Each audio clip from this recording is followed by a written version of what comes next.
কিছু হইলেই যায় শাহবাগ। যেসব নারীরা যায় তাদের পর্দা নাই, বুকে ওড়না নাই, তারা নামাজ পড়ে কিনা সন্দেহ আছে। বোন, আপনি আগে ঠিক হন, তারপর যান শাহবাগ। কারা দর্শন হয়? যারা বেপরদায় চলাফেরা করে তারাই। আমি আজ পর্যন্ত শুনি নাই যারা বোরকা পরেছে, পর্দা করেছে, তারা আল্লাহর রহমতে ধর্ষণ হয় নাই।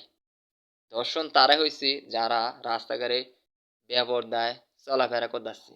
খারাপ মানুষই তাদেরকে ধর্ষণ করেছে।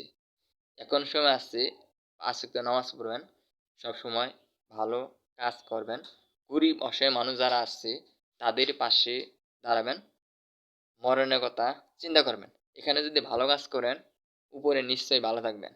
আর এখানে খারাপ কাজ করলে উপরে এর চেয়ে ভয়ঙ্কর শাস্তি আপনার জন্য অপেক্ষা করতেছে।